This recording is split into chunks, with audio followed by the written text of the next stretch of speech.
Yeah. Welcome everybody to Birch Bark Editing's In Conversation event with Doris W Chang and Cheryl Pappas, and we are very pleased that you are all here. I'm Catherine Parnell, as I said before, with Birch Bark Editing, and my co-founder Max Fraser is somewhere on your screen. She'll wave at you. Hey, Max. We started Birch Bark with the idea that not only do people want help with coaching and editing and workshops, but also to create a community and create a community around the written word. And we have found that during this pandemic, one of the best written formats is Flash, because we are all just so tired and, you know, we speak like matches when we have something today. So we're very happy that we're focusing on Flash this evening. And for those of you who have been with us before, we want to thank you for supporting us. These are free offerings, and we appreciate your support so that we can keep our costs low. Tonight we are running a lottery, and the name that we pick off the screen with our sort of eyes closed and our finger pointing at an email address will receive copies of the author's books. We will send them to you, and that will be our gift to you. And here we go. I want to really thank Word West Publishing. They are an independent publisher and writing school in New York. They are responsible for the two books that we are going to hear about this evening. And as you know, our two writers are Doris W Chang. She is an immigrant Taiwanese American fiction writer. She's the author of Earthling, again, Word West Press, and her stories and essays have appeared in New Orleans Review, Witness, Berkeley Fiction Review, the Cincinnati Review, and other literary magazines. She's based in New Jersey, and she holds an MA in English from Columbia, and she teaches creative writing in the New York City area. I am moving to New York. Cheryl is actually a neighbor of mine. She just moved into a town near me. She is the author of the flash fiction collection, The Clarity of Hunger, again, Word West Press. Her work has appeared in Hayden's Ferry Review, Juked, the Chattahoochee Review, SmokeLong Quarterly, and many, many more. She teaches the online Hermit Crab Flash Workshop, and she lives just outside Boston. Again, it's my pleasure to bring these two very accomplished writers whose work is going to blow you away. It certainly blew me away. I welcome them both. They will read from their work, and then they will have a conversation. And if you have any questions, please post them in the chat section of your Zoom screen, and we're going to mute your mics so that there's not a lot of feedback, and then we will be spotlighting the person who is speaking. So Cheryl and Doris, take it away. Thank you so much, Kat, and thank you, Max, too, for hosting us and for offering these readings. It's really wonderful to get a community of writers together and to do it for free, and it's just a wonderful thing that you guys are doing. And I want to thank you too for reaching out to me and talking about putting this together, because I knew Doris and I would be linked in some way. Our works would be in conversation with each other. But I didn't until I read the book, like I didn't see how much our works are in alignment. It's just, Doris and I were chatting last week about how we both use the speculative elements. We talk about, we write about like domestic scenes and power structures, and what I admire so much about Doris's writing is something I'm always striving for in my own writing, is like finding this strange element and pressing forward and just keep like focused on it and just continually going into it, and super focused, really clean as a bone sentences. And she just does it so well. And Doris, I'm really, really impressed. And yeah, and also using like traditional forms like fairy tales and parables to kind of relate to contemporary life. Yeah, thanks, Cheryl. Yeah, as we were saying, Cheryl and I, we had known each other kind of online, but we hadn't met face to face, and we hadn't read each other's work really until the chapbooks came out. So it was really striking just how much they seemed to really be in conversation with each other and aligned in a lot of ways. But so thank you and thank you, Cheryl, for inviting me into this conversation, because I think it's been really fruitful and will continue to be. You know, we had thought we would focus on just the ways that we use the speculative, and that's something I think that that Flash relies on a lot. It's such a great way to really illuminate something in a very compressed way. But we use the speculative in somewhat different ways, and maybe we should just read some of our work, and we can talk about like the different things that we're doing in terms of the writing. Yes. Cheryl, do you want to read first? Sure. I'll read from my book that came in. Yay! Clarity of Hunger. This is called Let It Out. I stole my witch from the forest years ago. She's with me today in my purse as I walk the mossy path with my children. She's niggling and fussing at me, clamping her gums at me. Slap, slap, slap. I zip her up. I show the girls the lines of an oak leaf and how they are like constellations. You can always trace them. You just need to know how to look. They are young, my girls. They ask about origins, but not their father anymore. I tell them mostly what I know, but I've never explained about the witch. She nestles next to me at night in bed, hisses that my breath is foul. Do you like to burn, girl? She says to me most nights around 2. My husband died at that time. He was at his lover's house and there was a terrific fire. Not a thing left, not even a letter or a shoe. Soon after that, I found my witch in the forest. She was sitting on a branch over the creek. I thought she was a girl's doll at first, but I knew. I snuck her in my purse. I knew what for. Today, we're here again.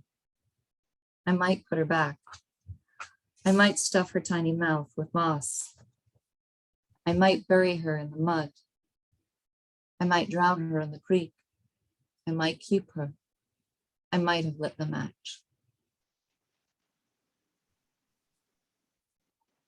That's so great. I love that story.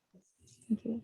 And one of the things I love about that story is, and I know Cheryl, you also write poetry, is just the way the ending, just that turn where your understanding of the story changes. You know, there's that shift where suddenly your perspective, your sort of realization of what's happening is changed, which I think is so powerful.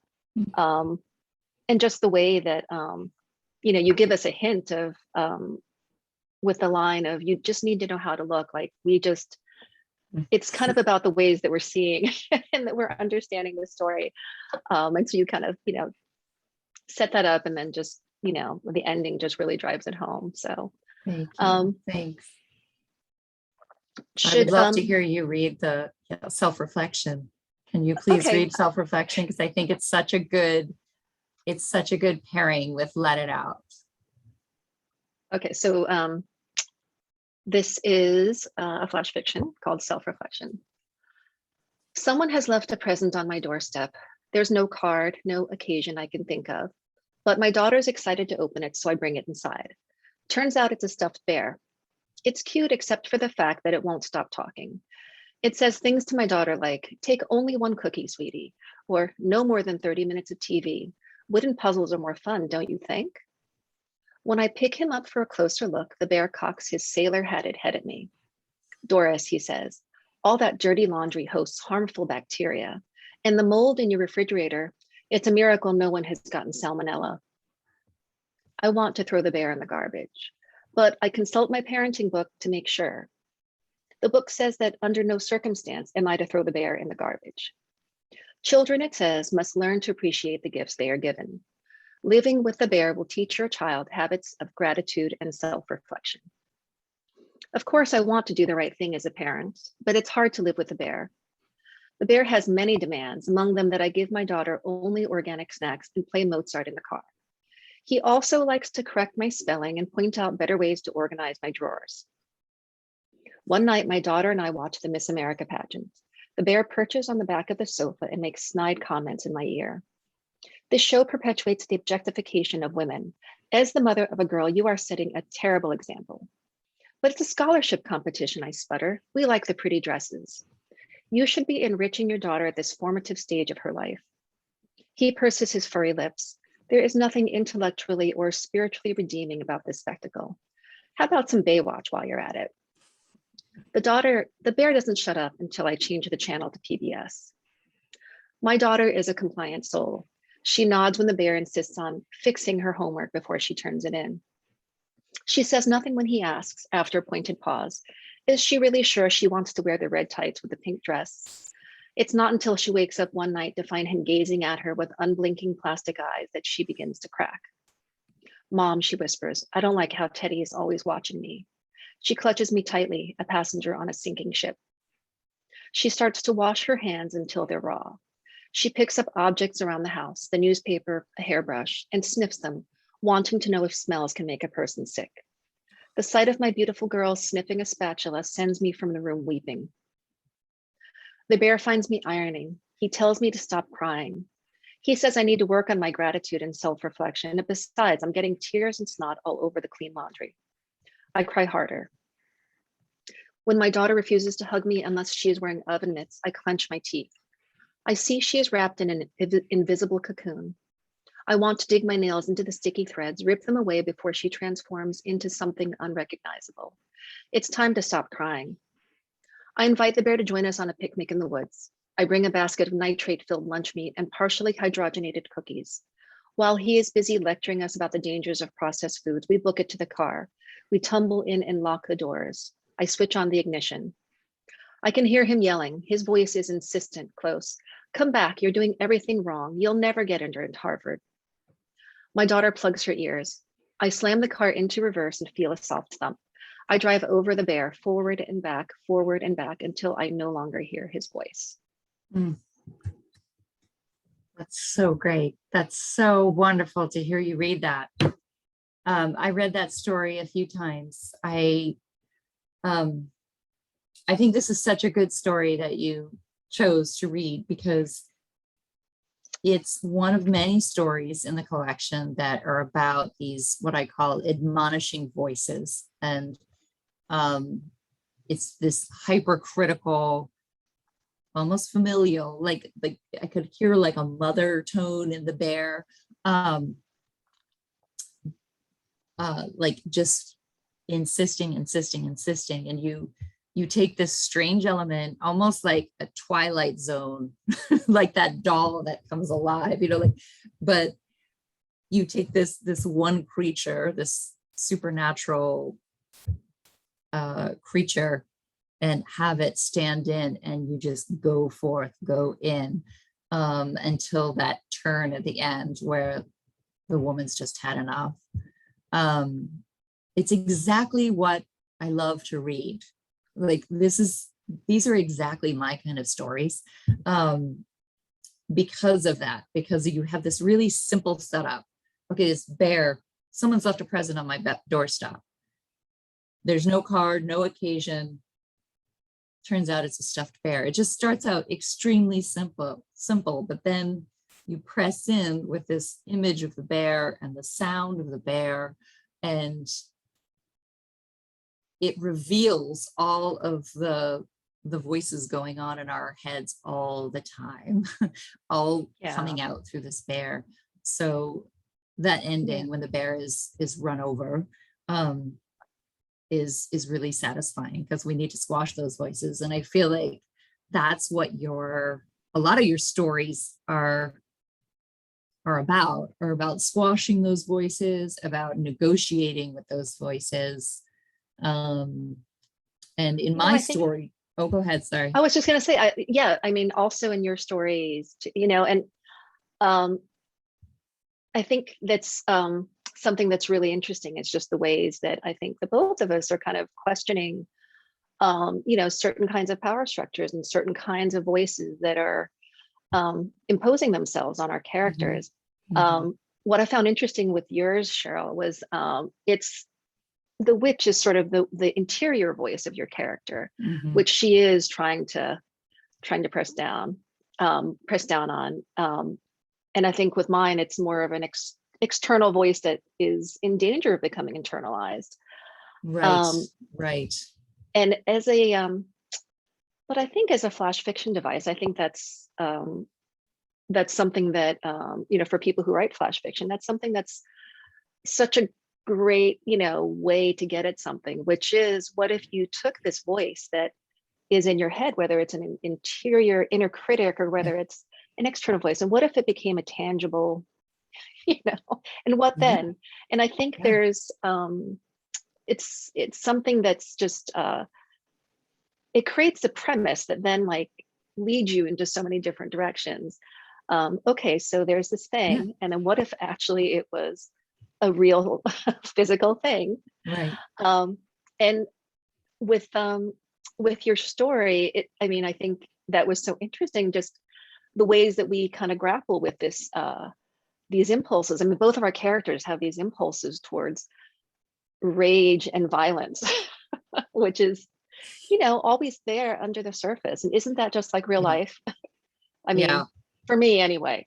Yeah, absolutely. When I was reading your collection, I kept underlining, like, it's like everyday violences, like, you know, an accounting of everyday violences, like with you know, these voices, these like kind of voices that cut down. And also in your story, came knocking, which for those of you who haven't read it yet, you'll have the pleasure of reading it. Yeah, there's a character there who's just like grappling with this intense father figure who's just cutting down constantly. So yeah, I think we both are, I have it in this story, but I have it in other stories as well too. And I think what you were saying is also interesting. I mean, about just jumping right into flash fiction being such a compressed form, that I think that, you know, it's just with yours, you're just right in that world, and there's no need to do a lot of world building. It's just sort of, we get it. We're like in, right.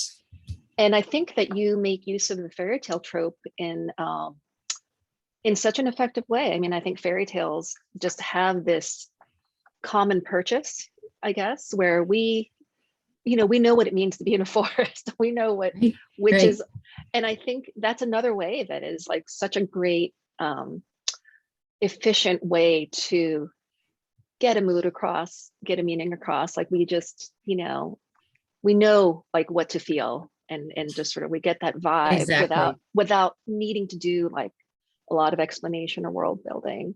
Yeah, and we don't need to also like mimic the fairy tale format. Like we don't have to have things happen 3 times in a row, you know, or anything like that. We just pull these elements. Like actually, I mean, your last scene takes place in the woods too, right? So there it is, like, you know, we both have these woods, and that's just so evocative. So yeah, I think Flash is definitely like just, it's associative. You know, we want our sentences to be highly associative. So like poetry, where, you know, we're not over explaining. We just give you enough, and we want the reader to fill in the details herself. And it's one of the challenges of Flash and poetry, but I think you do that so well. I mean, I feel like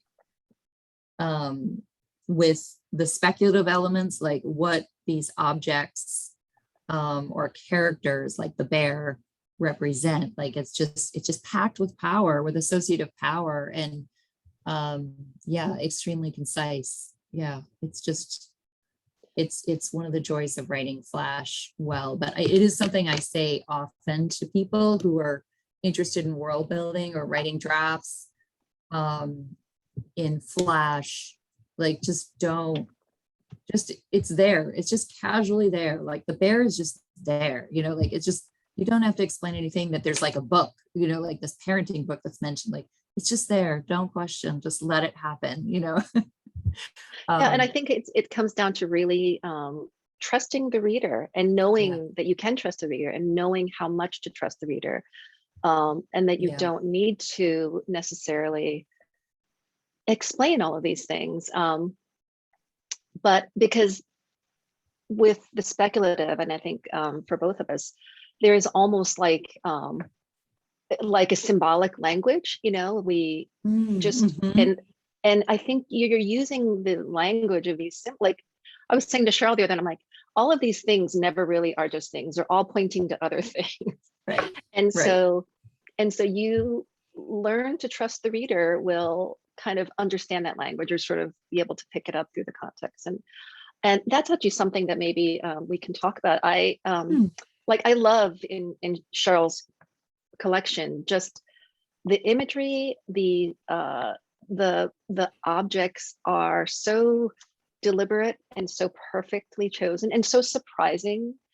And I think given that we're talking about just this language of symbols, just, I mean, I'd love to hear you talk about your process of like,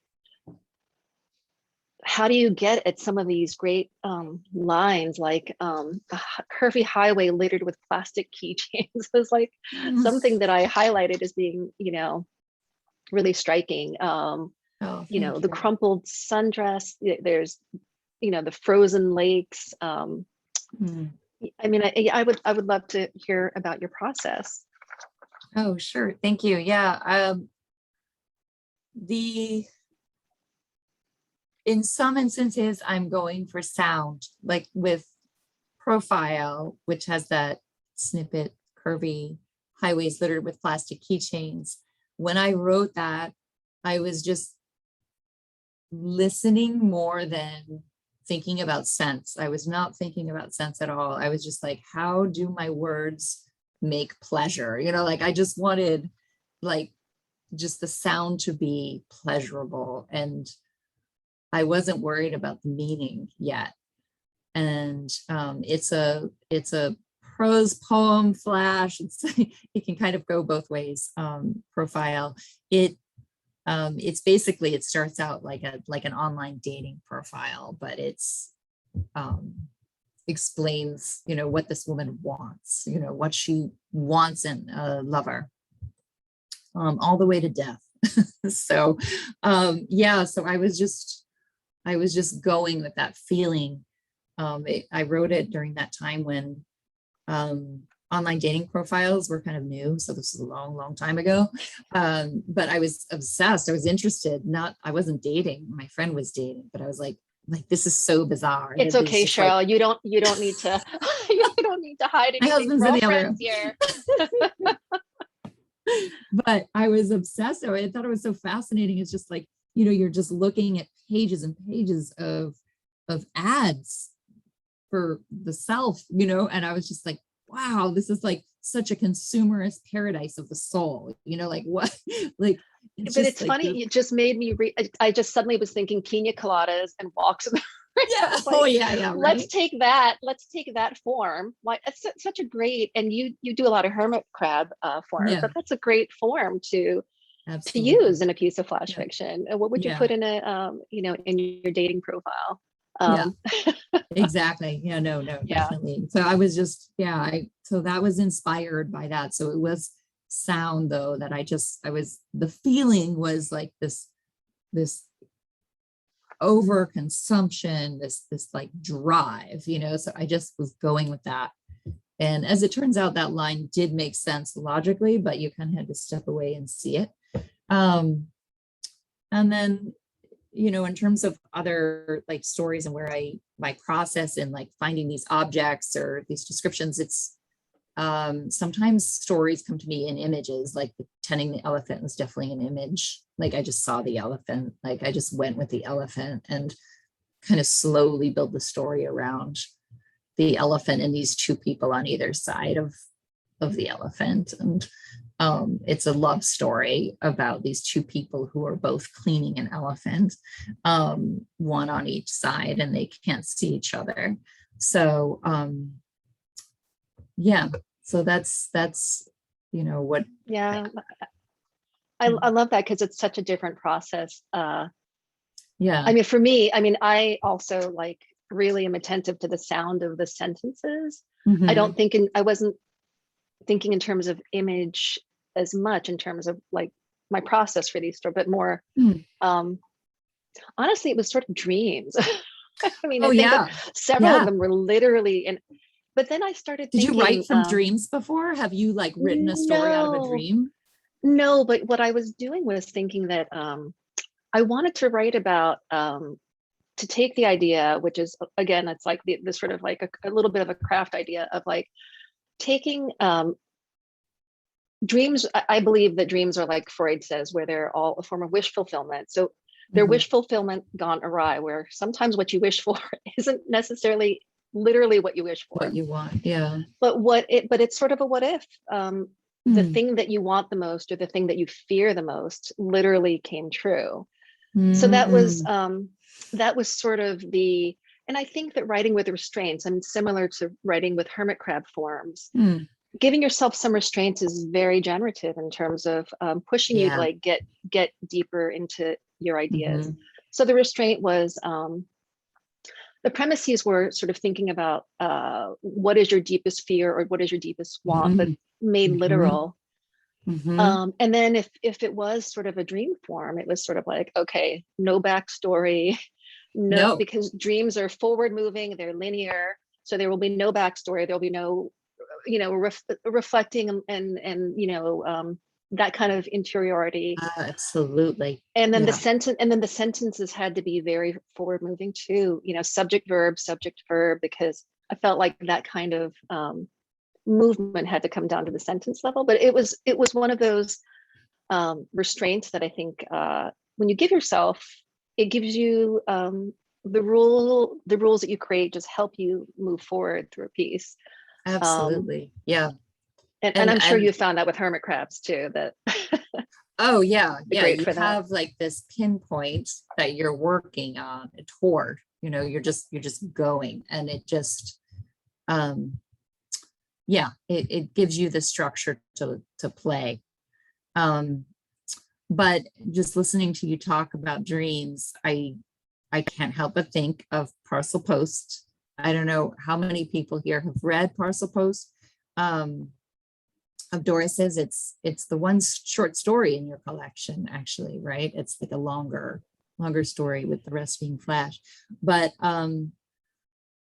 just talking about dreams, there's a sequence toward the end as things are ramping up, where there's just like, I feel like I'm in a dream, where there's like a disorientation, where this woman who is overworked, and she's working late at the post office before the holidays, having to sort the mail or interpret mail whose writing is difficult to read. She's got to like process it and like figure it out and where they need to go. And she's sorting, and meanwhile, she has a baby in a box down below her office desk. And things go in like incredibly awry. And it's absolutely disorienting when she's like pushed against the clock and her baby's wailing, her baby's crying, but she still has to just keep working. There are elements in there that I felt like that disorientation of a dream, where like, she overhears a conversation here. There's like this kind of mean older woman. And there's like a boss who's like, trying to ask her out. Like, it's just, there's a lot of tensions working throughout the story that make me feel anxious and give off exactly what I would feel like in a dream, like, oh my God, everything's going wrong. I just was Well, should we really read, struck. why don't we read Yeah, why don't you a read? story? I'll read a little bit. It's a, it's a longer Yeah. story, but Please. okay, so this is Parcel Post. There once lived a woman who kept her baby in a box. She worked as a letter sorter at the post office and kept the box at her feet. Her parents died when she was young, leaving her with nothing but debt, and after a solitary upbringing, she found solace in her work and in her baby. Not one to gossip or flirt, she was able to sort the mail with one hand and tickle the baby's chin or check her diaper with the other. Even when her mind was occupied with distribution routes and sorting codes, her hands remembered what needed to be done. A machine, her supervisor said with a shake of his head. The baby was of a calm disposition and amused herself until the end of the day. Then the woman checked the mailbags for stray letters, scooped up her child, swaddled her, and took her home. The holidays were approaching, and the woman had been given the task of sorting illegibly addressed letters, work that no one else cared to do. She enjoyed the constancy of the mail. She took pride in correcting errors and directing letters to their rightful destination. But on the Friday before Christmas, she arrived at the post office late. The baby had a cold, was cutting a tooth on top of that, and the woman had paced the floor of her apartment all night, patting the baby's back and giving her cold cloths to suck. She saw the newspaper on her desk as she was putting away her coat. Government to automate all postal functions, thousands of layoffs expected. She put the newspaper in the wastebasket. She unwrapped the baby as usual, but the child was irritable. Every time the woman tried to settle her in the box, the baby cried and clutched at her sleeves. At first, the woman made soothing sounds. Then she tried to distract her with a rattle. Finally, she lost patience and began to speak sternly as if to a subordinate. Enough tomfoolery. Mama needs to work. Do you understand? The janitress laughed gleefully. An old woman so arthritic she sometimes spent entire days cleaning one corner of the building. She had been sweeping behind the sorting room floor. That cake ain't worth a candle. You're better off talking to a houseplant. I'll just stop there because it's long. So great. That's so great. And you should read your matching story or your pair. Yeah, which no, was it's amazing, eerily- everyone. We have to say, like when Doris and I were talking the other night, it was like, wait, this actually goes with the story. Like we could pinpoint stories that were alike, like going for the same thing. Mine is a flash, but actually, strangely, this story actually started as a dream, like actually a dream. And then I created a story from it, but I dreamed part of this visually. It's called Nature. And I think it goes really well with your parcel post. Nature. The women watch the clock on the wall of the factory where they sew cotton shirts. And there's an old woman in the corner bent over, and no one notices that her back is perpetually bent over like that. So much so that one day when the other women call her for lunch, she doesn't answer. She's been frozen in that position for the last 24 hours. They thought she was working late the night before, but she'd just stopped and couldn't move. They gather around her, pull at her torn red jersey, and say, "What is wrong with you, May? Why don't you eat or drink or move all morning? What can we do for you?" One of the women looks into May's eyes and sees a frozen lake inside each one. May's veined hands are still pressed down on the cloth. Someone gets frustrated and shakes May's shoulder. "What is up with you, woman? We need to eat or the boss will take this time as our lunch." The boss then shows up, running over as speedy as a night train, and curses them. "What are you silly ladies doing to May? Leave her alone, you fools." He makes a space around May and checks her out for himself. He lifts her chin and peers into the frozen lakes. "Everyone go, now. Go to lunch, you idiots. I'll take care of this." He watches their backs scurry out the double doors to the lunchroom, but of course a few of them are peeking through the tiny glass windows to see what it's all about. He tries to lift her arm and it's frozen just like her eyes. It makes a crackling sound like the sound of light wood breaking. He gently puts her arm over his shoulder and walks her across the factory floor, her feet dragging. He goes out the back door, climbs down the dusty stairs, his back aching, and reaches the first cellar where it's completely dark and moldy. He goes into the back door of this cellar and goes down another flight of stairs, and there is another door which he goes through and goes down yet another flight of stairs. He is sweating now, his little body barely able to carry the weight of both of them. A fire burns in this third level down. He looks down at the room-sized bowl of fire and looks at May. Her weight is so much that he almost falls over with her, but he grabs her just in time. He leans in and looks at her again. Her eyes are all water now and are pouring out tears into the fire. May stands up, all soft and alive. She is crying, crying, crying. He stands behind her, his hand holding onto her lower back, and watches. Several moments go by. When she clasps her hands over her eyes, he knows it's over. May looks at him, aware and awake, and they quietly walk back up the stairs together, May unaided. They go up and up until they reach the same old factory floor, and he says to her, "Go get some lunch, woman. I need you to be strong." And she shuffles through the door toward the other women in the lunchroom. Thanks. That was great. Thank you. I think both of these stories really, really converge on just sort of just the nature of work for women.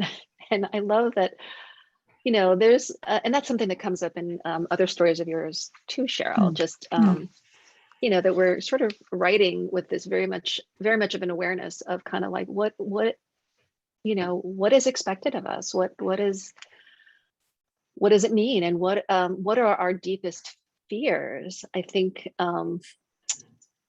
you know, I think there is like that thing I talked about before, where I think, you know, there are some like really deep, what are the deepest, the things that we're most afraid of? And it's like, Right.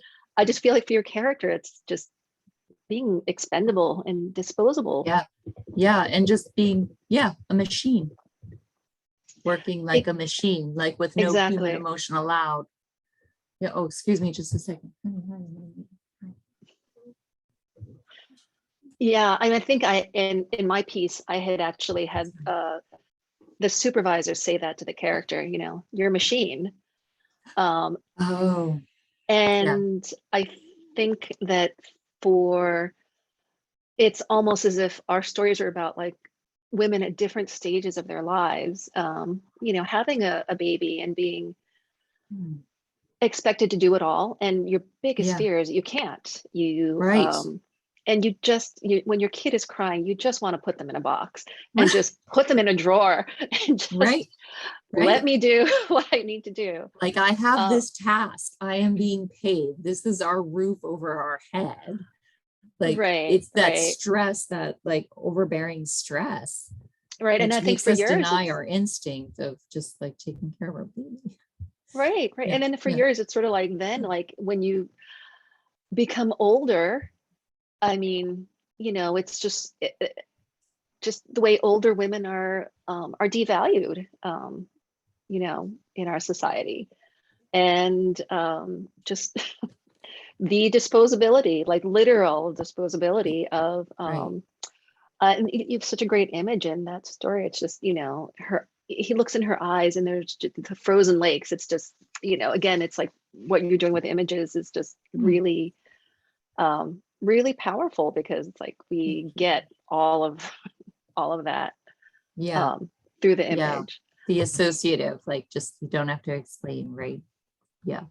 Exactly. And then, you know, the lakes, they melt, and yes, it's so sad. It is sad. Yep. It is. No, I know. This is absolutely stupendous, and we have some questions for you. But before we jump in to the questions, I want to applaud both of you for striking at some of the things that that swipe at women, the voices that we hear, internal and external, the disposability, the objectivity, and that there's a very strong attention paid to the feminine, to the female in your work, and that's something that is very, very compelling, particularly in the element of the fairy tales and the imagery that we have in all of that, because it's a woman. It's always a woman walking into the woods, or an innocent, a child walking into the woods. And so when you bring us into these flash fictions that are very fairy tale like or dream-like, or based in a post office, a location that is very associative for us, you're grounding us, and then you're giving us something to really think about. So the speculation and reflection is something that takes place as we're reading this.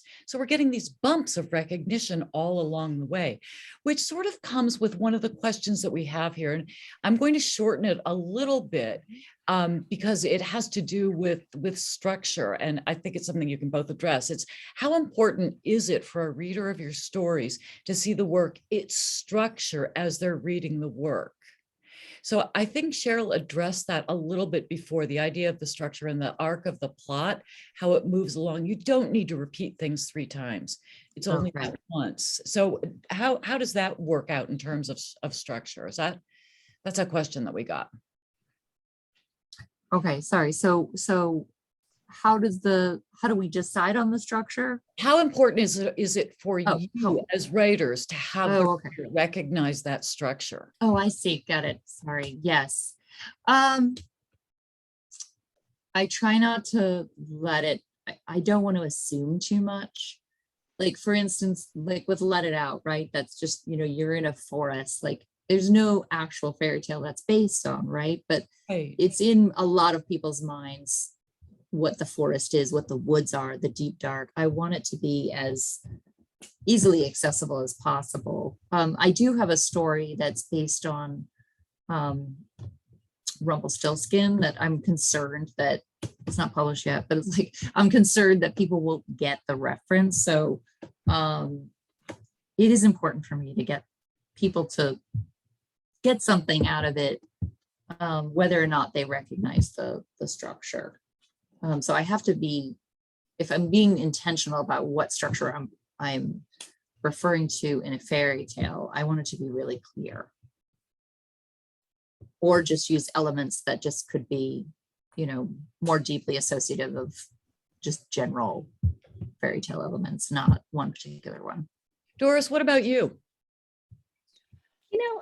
It's an interesting question, because I think that while fairy tales are sort of like, universal in the way that they are told around the world, I think there's a Western tradition of fairy tales, which I think maybe some readers will get different associations and others may not.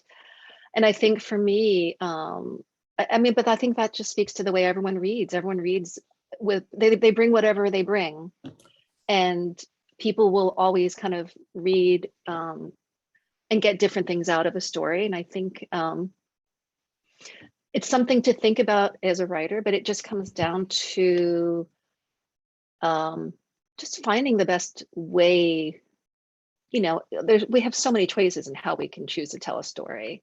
And we could choose a different form, or we could choose a different style, but just finding the way that you feel is the best way to express your story.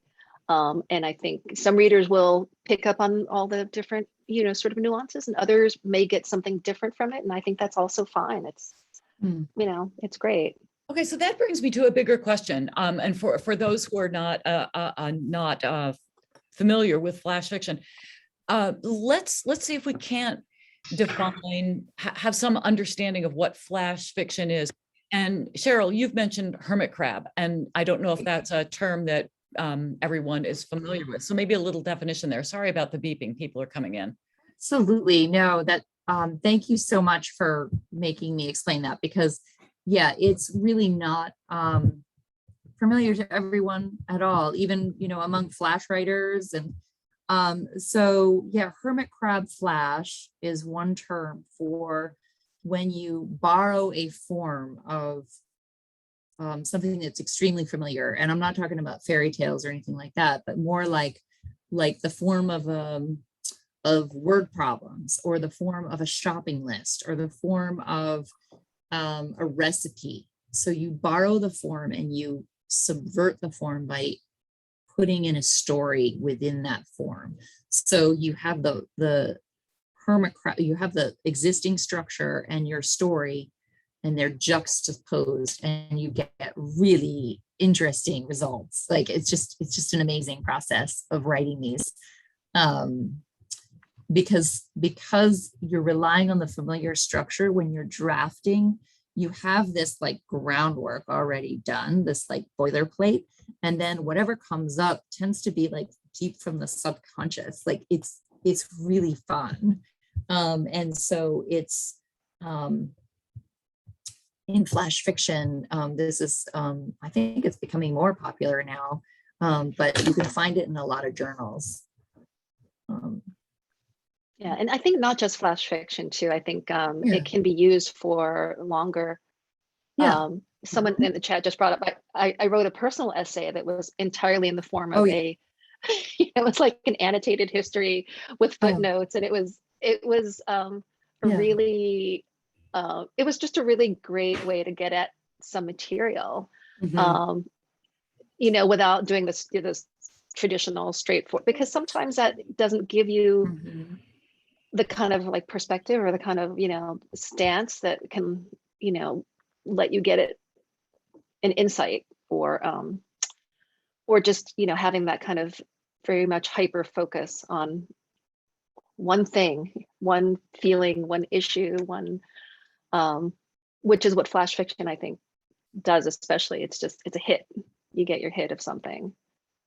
How focused are you on word count when you're writing? Do you determine that it's going to be a very short piece, or do you look at the word count when you're all done and decide which journal it might be appropriate for based on the word count?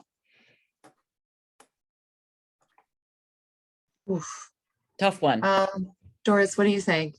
I will say that process? I have tried to shoehorn a lot of these stories into like a under 500 word count to try to get into certain journals, and it did not work. They needed they needed that extra few hundred words. Others were like, oh, I have nothing else to say. I think it really depends on the story. It's really hard to write.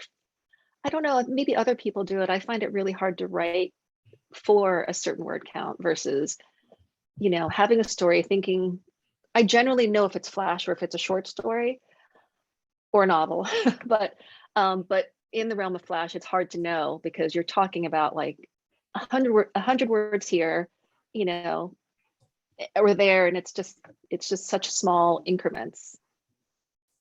Yeah, I'm the same. I don't decide beforehand how many words I'm going to write, and I definitely don't write for a particular like journal word count or anything in that draft stage at all. It's just like, what does this story want to be? You know, what is my scale? I guess that's the other thing is like about scale. Like, you know, how compressed am I being here? Is this going to be like a 300 word or 1,000 word? Like I feel that as I go, you know, sentence by sentence. So maybe the bigger question is as we're in a community of writers here, is when you're writing, you have a feeling of motion in your story, of acceleration and tension, and at a certain point, it's as if you come up over a hill and you see the stop sign at the bottom. So you know that's where you're headed. The question is how fast are the tires going to go? Am I going to be looking out the window? What's going to happen? So how do you, do you have that feeling when you're writing? And absolutely. Yeah, I definitely have that feeling. And then I revise, right? Like I might like write too long to get to that stop sign and then go, ooh, let's take some of that back, you know, or too short. Like I got there way too fast. Like there's an intervening paragraph that's absolutely necessary. I can see after I, you know, let the story sit for a little while. Okay. That's such an interesting image. And I think that works so well for flash fiction. I was thinking like for short story, I can't necessarily see the stop sign, but for flash fiction, I can see it, and it's just about how to get there. And sometimes I start at the stop sign and I'm just looking around. Oh, I'm already there. So, that's funny. And that's a different kind of, you know, thing to write. So, but it is, yeah, it's interesting. It's sort of like, we see it, you know, we see that stop sign. We're just trying to get there. Oh, that's great. I'm just going to echo one of the questions that we have here. And it goes like this. how are you both so awesome? This really is awesome. Which leads me into my next question, and maybe David from Word West wants to jump in here. Is can you publish a collection as a first-time author, or is it easier to publish a flash fiction collection when you've already been published? So there we have maybe David can weigh in, and then the two of you can weigh in. It's a technical question. People always want to know about the writing process. How do you get published? Yeah, that's a great question, and thanks for including me here. You know, I mean, the thing I always hear is that you really need the novel first, and then you kind of sell the collection with the novel.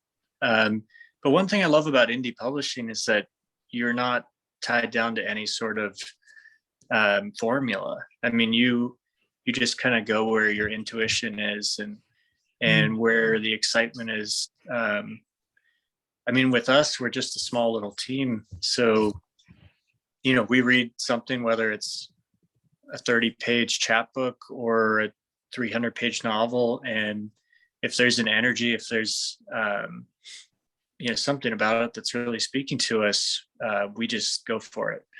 So I will say, I'm a writer as well. And I have been trying to get a story collection out for a long time, and it's hard to sell it just as is. That's the reality of it. But there's so many alternative ways that, you know, especially in the indie world, where, you know, you find the right reader and you know, the right people to kind of put the love and care and attention into it that it deserves. And I feel like that's just finding those right people, even if it's a smaller, you know, smaller company. That's all you need. And so, yeah, I mean, I don't know. I have seen also people who sell a collection pretty early on in their careers, and you just never know. But yeah, I would say the indie route is probably the way to go. I mean, it definitely allows you a lot more freedom in some ways to get the book out there. Yeah. Now, I'm wondering, how did you found Word West? What was behind it? And of course, we'll keep this very short because we have to call our lottery in a minute. But you know, and just, you know, what sort of passion and inspiration and money did you bring to all this? Yeah, I mean, we had no money at all at the start. we just wanted to get cool books out into the world. That was really our whole. That was the whole design behind Word West. And yeah, I mean, I founded it. I was in my second year of an MFA program, and I was on Twitter a lot, and I was seeing so many writers that I just absolutely loved on there, who I thought, you know, deserved a bigger audience. And I mean, it really came down to just wanting to, you know, get these writers and books that I love out into the world. And that was it, no matter if it made money or not. So that was kind of the founding principle of it. And then it's just grown from there.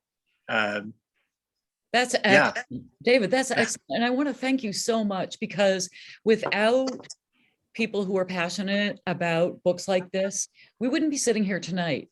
And I believe in my heart of hearts that we need writers like Cheryl, and we need writers like Doris, because they speak to, you know, an inner and outer reality that is determined by, as to use Cheryl's word, associative language, but also by a dreamscape. And so it brings us closer to who we are. And when we understand, when we have better understanding of who we are, then we have a better place in the world. And I know that sounds sort of woo-woo, but it's true. Friends, Yeah. read and love your books. And I encourage everyone who has attended this event tonight to please follow Cheryl on Twitter, follow Doris on Twitter, follow Word West, follow Birch Bark. Yes. And we are so very happy to do this. And I've just been informed that the person who won the books is Kendra. Is Kendra here? Kendra, if you're here, speak up, unmute yourself. Oh, no, maybe Kendra isn't here. Oh, Kendra. Kendra, did you go? Okay, well, we do have a follow-up person to Kendra, and it's Betty Reed. Betty, are you here? Yes, she's there. Oh, wow. Okay, Betty. Yay, Betty. Woohoo. You know what? I just ordered both books. Oh, Well, that's wonderful. Okay, so thank you, Betty. it's I'm happy to give them on to somebody else. Oh, that's so nice. no. You keep them, Betty. All right. Max, do we have another, stick your finger on another name. Who's next up here? No name? You're muted. Yeah, I chatted you. Oh. I- I'm reading it now. CD Smith. Is CD Smith here? Oh, wow. Okay. Good comments. CD, I'm here. congratulations. Yes. Thank just you. one- Congrats. All right. congrats. I will. Okay. I was going to purchase them too, but hey, I'll take it. That's awesome. We're very Thank you very happy. much. You're very welcome. We're very happy to do it. So CD, what we need you to do is email us at birchbarkediting@gmail.com and give us your address so that we can get the books out to you. Cheryl and Doris, any last words before we sign off and let you get back to your evenings? And thank you so much. No, I want to thank Thank you. you. I want to thank everybody for coming tonight. This has been really, really wonderful and generous. And thank you for your questions. And Kat and Max, thank you so much for having us. And Doris, thanks for talking to me. And David, thank you so much for publishing our books and being such a great publisher. Ditto. Please, I think guys, you've keep you've going. said it all. All right, we'll end it here, and I encourage you to purchase these books. I will be waiting for my copies, and beautiful evening to everyone. Bye now. Thank you. Bye-bye. Thank you so Please much. keep doing these. Please keep doing them. Oh, we Oh. will. You can be sure of that. All right. All right. Bye-bye. Okay. Thank you.